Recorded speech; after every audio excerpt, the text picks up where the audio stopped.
Hello friends, কেমন আছো সবাই? আশা করছি সবাই ভালো আছো। আমি রাত্রি আরপি অনুসার লাইফস্টাইলে সবাইকে স্বাগত জানিয়ে নতুন একটি টিপসের ভিডিও আবারও নিয়ে চলে এসেছি।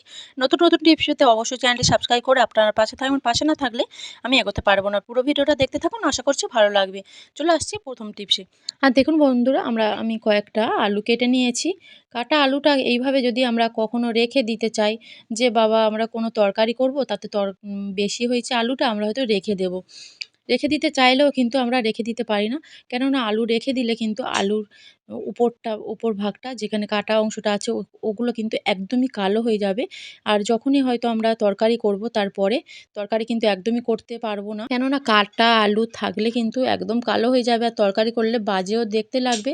তরকারির স্বাদটা কিন্তু তেমন পাওয়া যাবে না। বিশেষ করে তো বাড়িতে যখনই গেস্ট আসবে তখন একদমই তো করা যাবেই না। বিশেষ করে যেসব মহিলারা চাকরি করে বা বাইরে কোনো কাজ করে, বাইরে বেরোতে হয়, তাদের ক্ষেত্রে হয়তো রাতে একটু কেটে রাখলে সুবিধা হয়। সকালে তাড়াতাড়ি করে রান্না করে বেরিয়ে যেতেই পারে। কিন্তু এইভাবে কেটে রাখলে তো কালো হয়ে যাবে। আজকে আমি এমন একটা টিপস নিয়েছি, এইভাবে যদি আলু আমরা কেটে রেখে দিই, কোনো রকমভাবে কিন্তু আমাদের আলুটা কালচে ভাব আসবে না। তার জন্য আমি কি করছি দেখুন বন্ধুরা, আমি জল দিয়ে দিয়েছি। অল্প করে যেমন জল লাগবে আপনারা তেমনই দিয়ে দেবেন। তো জল দেওয়ার পরে শুধু জল দিলে কিন্তু হবে না, আমি দিয়ে দিলাম আইস কিউব। তো বরফ এরা এইভাবে যদি কয়েকটা ফেলেও রেখে দিই, শুধু কিন্তু বরফ দিলে হবে না, আরেকটা উপকরণ আমি এর সঙ্গে মিশিয়ে দেব। তো আমি এখন দিয়ে দিচ্ছি ভিনিগার। তো ভিনিগার না থাকলে আপনারা লেবুর রসও দিয়ে দিতে পারেন। ভিনিগারটা দিলে একটু সুবিধা হয়, ভালো হয়। আর এইভাবে যদি আমরা রেখেও দিই, কোনো রকমভাবে কিন্তু আলুর মধ্যে কালচে ভাবটা আসবে না। আলু কিন্তু যেমন আমরা কেটে রাখবো, যখনই কেটে রাখি না কেন তার পরের দিন কিন্তু আমরা খুব সহজেই ভালো করে কিন্তু আমরা রান্নাটা করতে পারবো। রান্নার স্বাদ কিন্তু আমাদের দারুণও হবে। দেখুন বন্ধুরা, খুব ভালো করে কিন্তু আমি ভিনিগার বরফটা ভালো করে মিশিয়ে নিয়েছি জলের মধ্যে।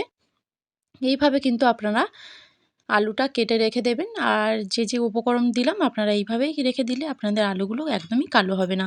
বাড়িতে অবশ্যই অ্যাপ্লাই করবেন। চলে আসছি পরবর্তী টিপস। আর দেখুন বন্ধুরা, আমরা যখনই নতুন কিছু কিনি, ননস্টিকের কড়া হোক বলুন, থালা, স্টিলের বাটি, গামলা, যেকোনো জিনিস যখন আমরা কিনি এরকম স্টিকার কিন্তু একটা দুটো করে লাগানো থাকে। আর এই স্টিকারগুলো নতুন বেলায় কি হয়, স্টিকারগুলো একদমই তোলা যায় না। আর স্টিকার যদিও বা তুলতে পারি, স্টিকার তোলার পরে কি হয়, একটা দাগ থেকে যায় আটার। যে আটাটা এর মধ্যে আছে, স্টিকারটার মধ্যে একটা আটার মধ্যে কিন্তু একটা দাগও থেকে যায়। আর দাগটা থেকে গেলে দেখতেও খারাপ লাগে। আর যাতে না দাগ হয় তার জন্য আমি একটা টিপস নিয়েছি। দেখুন বন্ধুরা, আমি গ্যাসটা প্রথমে জ্বালিয়ে নিয়েছি, একদম লো আঁচে দিয়েছি। কয়েক সেকেন্ড যদি এইভাবে আমরা বসিয়ে রাখি, দেখুন বন্ধুরা, গ্যাসটা আমি বসিয়ে দিলাম গ্যাসের মধ্যে। দিলে আমি খুন্তি দিয়ে দেখুন আমি তুলে নিচ্ছি। খুব সহজেই কিন্তু আপনাদের সামনেই এটা করছি। খুব সহজে কিন্তু একদম উঠে গেল, কোনো রকম কিন্তু দাগ কিছুই থাকলো না, একদমই পরিষ্কার হয়ে গেল। জিনিসটা কত সুন্দর দেখতেও লাগছে দেখুন। আমরা যদি এই স্টিকারটা এখন তুলতে যেতাম শুধু, তখন কিন্তু একটা দাগও থেকে যেত, দেখতেও অনেকটা খারাপ লাগতো। দেখুন বন্ধুরা কতটা সুন্দর হয়ে উঠে গেল। এইভাবে কিন্তু বাড়িতে আপনারা যখনই নতুন কোনো জিনিস ব্যবহার করবেন, আপনারা এইভাবে অ্যাপ্লাই করে নেবেন এই টিপসটা। ভিডিওটা ভালো লাগলে অবশ্যই একটা লাইক দিয়ে দেবেন। চলে আসছি পরবর্তী টিপস। আর দেখুন বন্ধুরা, গ্যাস কিন্তু আমাদের প্রত্যেক দিনের কাজে লাগে ব্যবহার করতে। তো আমরা রান্না করি গ্যাসে। আর অনেক দিন পর দেখা যায় গ্যাসের মধ্যে যে একটা আগুনটা গ্যাসের মধ্যে হলুদ হয়ে গেছে। দেখুন বন্ধুরা কেমন আগুনটা হলুদ হয়ে গেছে। আর এই হলুদ হয়ে যাওয়ার কারণে কিন্তু কি হয়, আমরা যে হাঁড়ি কড়াই করে রান্না করব সেগুলো একটু কালো হয়ে যায়। কালি পড়ে যায় হাঁড়ি করার পিছনে। আর এইভাবে যদি হতে থাকে আমাদের কিন্তু গ্যাসটা অনেকটাই খরচা হয়ে যায়। আর আমরাও ভাবি হয়তো গ্যাস বার্নারটা খারাপ হয়ে গেছে, তখন কি করি, গ্যাস সারানোর মিস্ত্রিকে ডাকি, আর মিস্ত্রি এসে কিন্তু গ্যাসটা আমাদের সারিয়ে দিয়ে যায়। আর অনেকগুলো টাকা কিন্তু আমাদের এর মধ্যে খরচাও হয়ে যায়। আর আমরা বাড়িতে যদি ছোট্ট একটা টিপস অ্যাপ্লাই করে নিই এইভাবে, তো আমাদের কিন্তু কোনো রকম টাকাও খরচা হবে না, অনেকগুলো টাকা কিন্তু বেঁচে যাবে। আর দেখুন বন্ধুরা, টিপ কিন্তু আমাদের সবার বাড়িতে থাকে। আর কয়েক টিপ আমি নিয়ে নিয়েছি, আর বার্নারটা নিয়ে নিয়েছি দেখুন বন্ধুরা। আর অনেক সময় কি হয়, বার্নারটা কিন্তু আমাদের সপ্তাহে অন্তত 2 থেকে 3 বার কিন্তু পরিষ্কার করতে হয়। আর পরিষ্কার না করলে কিন্তু অনেক সময় ধুলো নোংরা জমেও এরকম হতেই পারে। আর কি হয়, অনেক সময় অনেক দিন ব্যবহার করতে এই বার্নারটার মধ্যে কার্বন জমে।